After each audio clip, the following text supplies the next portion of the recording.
What's up guys, Updated Post. So today we're going to be working on the Subi.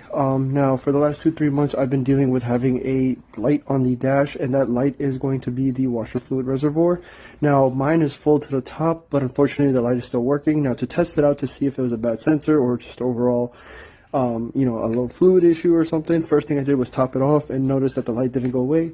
Then I went ahead and got under the vehicle, unplugged the sensor, and went back and checked in the dash, and the light was gone. So that told me right there that it was a faulty sensor.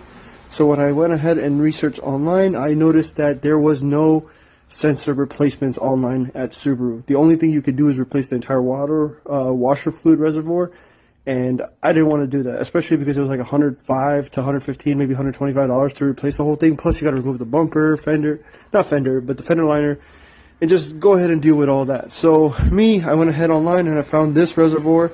Now this one didn't say Subaru specific, but this looks exactly like the Subaru one once I remove that one.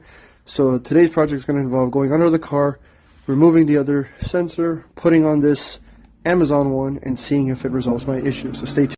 So what I was hoping to be a quick fix and install turned out to be a nightmare instead. So when I was trying to take the old sensor out, instead of coming outwards, it got pushed inside the container.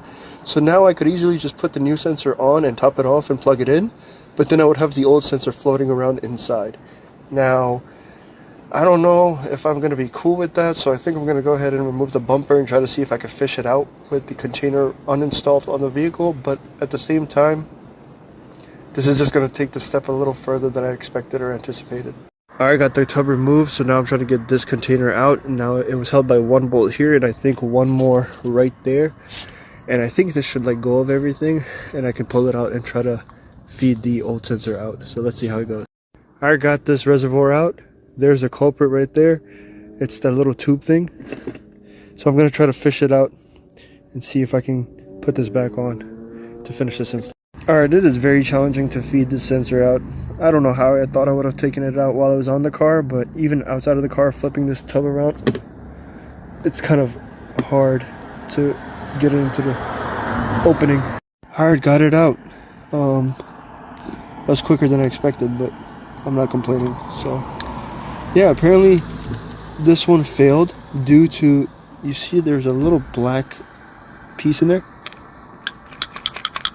That's a leveler, so when the fluid is in there, the leveler should float up, causing the sensor to be off. But because it was stuck in one position the entire time, it was saying that I had no washer fluid when I clearly did, and that position was on the bottom. So obviously when this fills up, the sensor floats. So yeah, this is why this was faulty.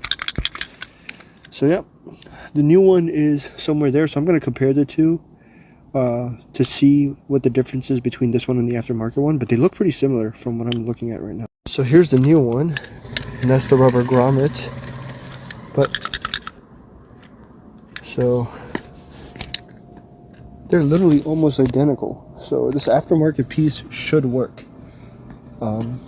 Because I was messing around with trying to get it out, I'm going to rinse the inside of this. Not that it's going to make a difference, but I'm just going to rinse the inside of this. Then I'm going to install this piece while it's off and then put it back into the car. Alright, got the new sensor installed on the reservoir. Now to put this reservoir back on the car and put everything back together. Alright, everything's put back together. Everything's secure, nothing's going anywhere. All the connections are put together. And all this is ready to go for the bumper to be put back on. Alright, bumper is all put back together. Everything looks good and intact. Now to top it off and check the sensor. Alright, so I put enough washer fluid for the floater to go up. So I'm going to go ahead and check if the light is finally turned off. And just like that, no more light for the washer fluid. Let's go. Alright, and just like that, we're done with this install. I hope you guys enjoyed the step-by-step process on how to go ahead and remove the old sensor and replace it with the new sensor. Then of course the longer process with removing the bumper and taking out the reservoir itself to do so as well. If you guys have any comments, questions, or concerns, go ahead and drop it down below. But until next time,